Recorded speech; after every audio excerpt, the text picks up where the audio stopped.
Eu tenho visto uns vídeos rolando aí na internet e eu queria comentar sobre ele porque algumas pessoas me perguntaram, né? Tipo, qual é a sua opinião a respeito disso?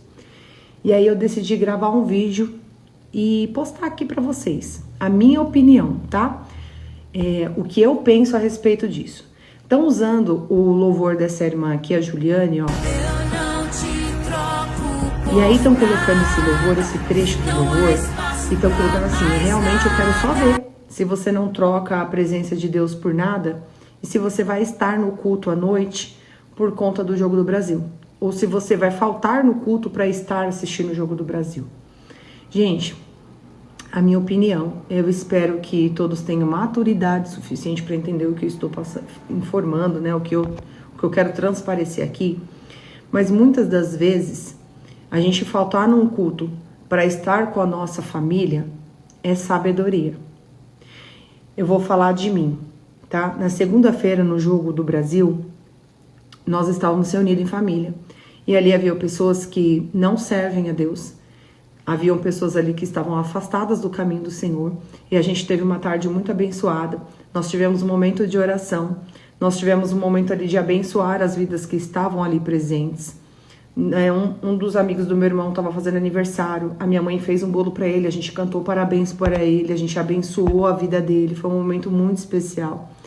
Então, naquele momento, por exemplo, eu me vi muito mais sendo um instrumento e um canal de bênção naquele lugar, na vida daquelas pessoas, do que se eu estivesse dentro da igreja. A palavra do Senhor fala aí de pregar o evangelho a toda criatura. Não é estar só dentro das quatro paredes, mas é sair para fora. Nós precisamos congregar, é lógico, eu não preciso nem falar isso, né? Mas não vai ser um dia do ano que vai determinar a minha caminhada com Cristo.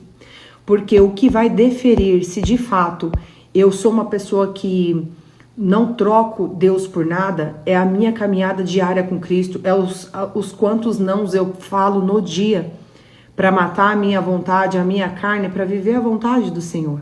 É os nãos que eu digo diariamente para mim não sair da presença de Deus, para não negociar aquilo que eu tenho com Cristo. Não porque um dia eu não fui no culto, porque eu estava com a minha família para assistir um jogo da Copa do Brasil que acontece de 4 em 4 anos. Então, assim, para você que está com esse peso, não, porque estão cobrando, estão falando que se não for para o culto, isso... Olha, como é a sua vida com Cristo? Na sua igreja vai ter culto de manhã? Amém, vai no culto da manhã, se esforce, se prepare para estar no culto. Inclusive já aproveita e ora, consagra seu dia e pede para Deus abençoar os jogadores lá para o jogo mais tarde. Não tem culto de manhã, o que eu faço agora, Vanessa? Eu não sei. Se você se sentir tão incomodado, vai depois do jogo para o seu culto. Não sei como que vai ser na sua igreja, os horários do culto.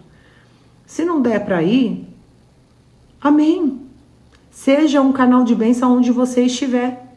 Seja um instrumento do Senhor ali, aonde você estiver. Porque tem irmãos, por exemplo, que nem toda a família está servindo ao Senhor. E aí, digamos que vai estar todo mundo reunido na sua casa. Eu vou dar o exemplo de novo de mim. Vamos supor que vai todo mundo se reunir na minha casa para assistir o jogo, e nem todos são cristão convertido ainda. E aí eu largo todo mundo ali e falo, não, porque eu tenho que ir para a igreja, eu tenho que ir para o culto. Qual o exemplo que eu tô dando? Que tipo de terra e de semente eu tô sendo dentro do meu lar? Como as pessoas vão ver isso? Eu conheço vários testemunhos de pessoas que trocaram a família para estar fora, assim, nesses momentos, e acabou sendo uma pedra de tropeço, sabe? Hoje, por exemplo, eu ia pro culto, hoje é quinta-feira, tem culto, e eu queria muito ir pro culto. Só que quando eu tava chegando aqui na minha casa, meu pai tava no portão da minha casa, me esperando, com queijo, com pão, com sonho, pra vir tomar um café da tarde comigo. Isso era 6:30 da tarde, mais ou menos. Ia ser legal se eu falasse pro meu pai assim, pai, não dá. Eu sinto muito, mas infelizmente você veio no momento errado, eu vou ter que ir pro culto, não posso tomar café com você. E eu falo isso porque eu já fiz muito disso, gente. Quando eu não tinha sabedoria lá atrás, sabe? Anos atrás, que eu não tinha sabedoria nenhuma, por várias vezes eu fiz isso. Ai, que pena, é que eu tô indo pro culto, não vai dar. Só que a gente nunca sabe o dia de amanhã. E esses dias podem ser dias que realmente eu deixei de falar de Jesus, que eu deixei de pregar o evangelho. E eu não sei se aquela vida ia ser a última oportunidade que eu ia ter de tomar um café. Eu vivi isso com meu sogro. Meu sogro veio para cá em outubro, em 2022, se eu não me engano. A gente comemorou o aniversário dele, a gente fez uma festa. Eu não fui pro culto, porque ele estava aqui. E a gente celebrou o aniversário dele. Fizemos bolo, fizemos docinhos, chamamos alguns parentes mais próximos. A gente cantou parabéns, ele ficou tão feliz, tão emocionado.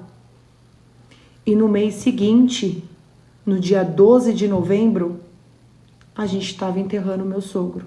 Agora imagina se eu não tivesse vivido aquele momento com ele. Então eu acho assim, ó, não traz peso para você. Não pega esse peso, sabe? De postagens que você tá vendo. É você e Deus, é a sua comunhão com Cristo. Isso daí ninguém tem nada a ver, porque não é porque você não foi num culto que você é menos crente do que aquele que foi. Porque quem garante também que aquele que não foi pro culto tá mais preocupado com o que os homens estão pensando a respeito dele do que Deus mesmo. Às vezes a pessoa tá lá dentro do culto e tá assim, eu só vi porque eu tinha que vir, porque me mandaram, porque não sei o que, porque não sei o que lá. Era muito melhor ter ficado em casa, porque ele tá lá dentro, mas ele não tá cultuando a Deus de verdade. Ou então tá dentro da igreja e tá com o celular ali, ó, porque quer saber quanto tá o jogo. Não tá nem prestando atenção no que tá sendo ministrado, não tá participando do louvor, porque tá preocupado no que tá acontecendo. E quando a gente traz isso, essa cobrança também sobre aqueles que não estarão no culto, aí a gente abre um leque para várias coisas, né? Porque, por exemplo, aí a gente pode entrar nos assuntos de pessoas que não concordam de assistirem o jogo dentro da igreja, por exemplo, né? Que tem muitas igrejas que estão assistindo o jogo dentro da igreja. E nem todo mundo concorda com isso, nem todo mundo acha plausível isso. Então, da mesma forma que quando a gente fala assim, ó, será que você não está trocando mesmo, de fato, a presença de Deus? Está trocando Deus porque você não foi num culto, porque você ficou em casa com a sua família para assistir um jogo de futebol? Daí, será que a gente também não pode trazer o assunto dessa forma? Será que você também não está negando a Deus quando você está fazendo da casa do Senhor um lugar, trazendo profanação? Assistindo o jogo dentro da igreja, por exemplo?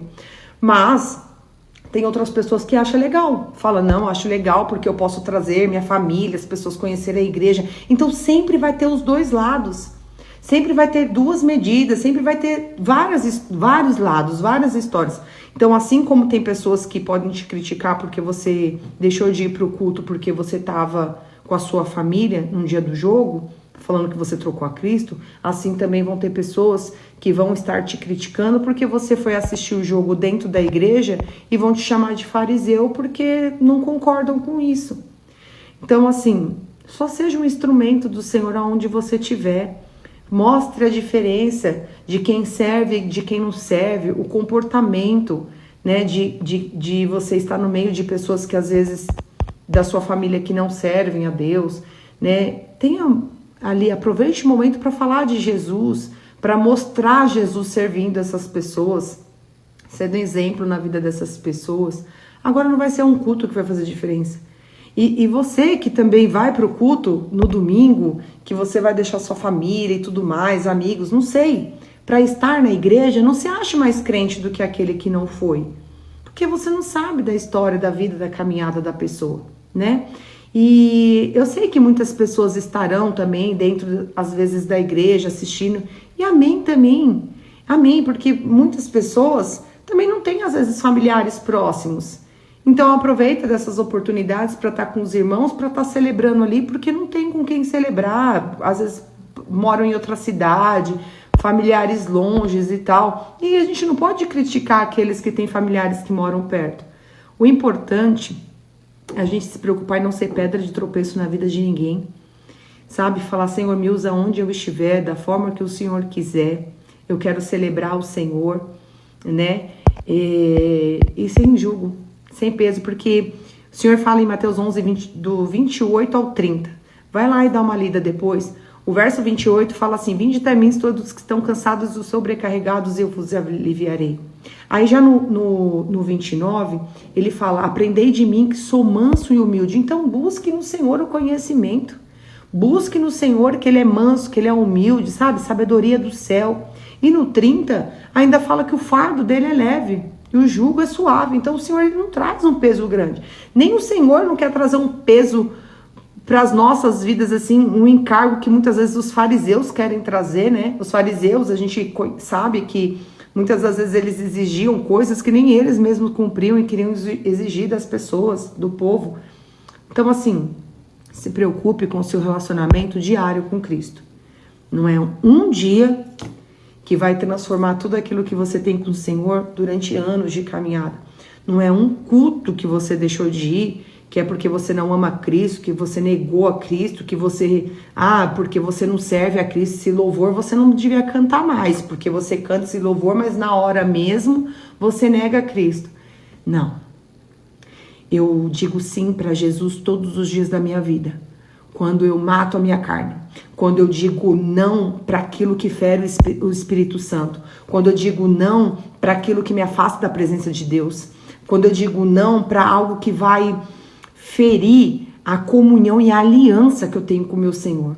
Mas eu tenho certeza que ir para um culto da manhã e não ir no culto da noite, ou um domingo eu não estar no culto porque realmente eu estava assistindo o jogo junto com a minha família, celebrando e sendo um canal de bênção ali aonde Deus me plantou, que é a minha família, porque a palavra de Deus também diz que não adianta a gente querer ganhar o mundo e perder os de dentro de casa. E eu vi, tá? Próximo a mim, muitos dos meus amigos perdendo os de dentro de casa porque se preocupou muito com os de fora, queria ficar assistindo as pessoas de fora, digamos assim, suprindo as necessidades das pessoas de fora e esqueceram de suprir as necessidades das pessoas de dentro. Então, Deus acima de tudo e de todos. Depois vem a nossa família, depois vem trabalho e depois vem igreja e ministério. Então tem uma ordem, tem uma hierarquia, tá? Esse é o meu pensamento, tá bom? Essa é a minha opinião a respeito disso. Diga sim todos os dias da sua vida para Cristo. É isso que vai mostrar quem de fato você é para o Senhor. Não é um dia que você deixou de ir para o culto, que você deixou de ser crente ou que você... Sabe? É isso, gente. Essa é a minha opinião. Eu sei que é um assunto bem delicado muitas das vezes, né? Porque tem muita gente que tem opiniões diversas e tá tudo bem também. Essa é a minha opinião. Para as pessoas que queriam saber qual é a minha opinião a respeito desse assunto, essa é a minha opinião. Domingo eu estarei sim no culto, celebrando, glorificando, exaltando o nome do meu Pai, porque Ele é maravilhoso e eu tô aqui hoje por Ele. A minha vida pertence a Ele. O ar que eu respiro pertence a Jesus. Mas à noite eu vou estar ali com a minha mãe, com meu irmão, com os meus tios, com as minhas primas, em nome de Jesus, com o meu pai também, com o meu marido, com as minhas filhas. Nós vamos ter momento de oração ali, sim, porque aonde o cristão está, a presença e a glória de Deus também tem que estar. Então é um momento onde a gente vai orar, a gente vai consagrar as vidas, abençoar aquele momento do alimento que nós vamos comer, vamos abençoar as vidas que vão estar ali presentes, vamos profetizar bênçãos sobre essas vidas também, em nome de Jesus. Nós vamos ali torcer pelo nosso Brasil, porque a Copa é só daqui mais 4 anos, gente. Vamos torcer pelo Brasil, vamos dar bom testemunho, não é gritando, falando palavrão, nem discutindo, nem nada. Pelo contrário, é se divertindo. A alegria do Senhor é a nossa força. Para que as pessoas de fora que não conhecem a Cristo olhar e falar assim: nossa, eles são crentes, são tão legais, tão divertidos, tão animados. Sabe por quê? Na formatura da minha filha, o pessoal começou a fazer a baladinha lá embaixo, beber e tudo mais, e a gente falou, vamos subir pra parte de cima, né, que é mais tranquilo e tal, e a gente subiu, aí tinha um sofazão grande lá, sentou toda a minha família, todo mundo lá, e a gente brincando, o meu marido me chamou pra dançar e a gente começou a dançar e ele me rodando e tal, e a gente brincando, minhas filhas também, minha tia dando risada, minha irmã e tal, minha mãe dançando com a gente ali, tudo com ordem e com decência. Alguns professores, coordenadores passaram, ficaram olhando assim e falou, gente, me explica, vocês não bebem, né, porque eles conhecem a gente, vocês não bebem, vocês, né, estão aí, ó, só bebendo suco e Coca-Cola, e essa é a alegria de vocês. E a gente falou, a nossa alegria vem do Senhor. Porque a nossa alegria vem do Senhor. A gente não precisa das coisas do mundo. Então, nesses momentos é que a gente tem que mostrar para essas pessoas que elas não precisam de bebida, elas não precisam de droga, não precisam de cigarro para se alegrar, para ficar animado, para se divertir. Não. Porque Jesus é a nossa alegria. Jesus é que preenche o nosso ser. Então a gente precisa mostrar para essas pessoas que crente não é chato. Ai não, porque tchau gente, desculpa, mas a gente tá aqui assistindo e agora a gente vai ter que ir embora porque vai ter o culto e aí realmente não vai dar pra gente terminar de assistir o jogo com vocês. As pessoas vão olhar e falar assim, ainda bem que eu não sou da igreja, porque imagina se eu fosse da igreja agora eu ia ter que sair daqui. Meu Deus, no meio do jogo eles vão sair para ir pro culto, a minha mãe, as outras pessoas que estão ali, tipo, nossa, que coisa chata, bem no meio, bem legal, eles são obrigados a ir. Não, mostra que a alegria de Jesus é muito maior, gente. Não é um culto, tá bom? Não é um culto que você não vai, é as suas ações e escolhas diariamente. Amém? Deus abençoe.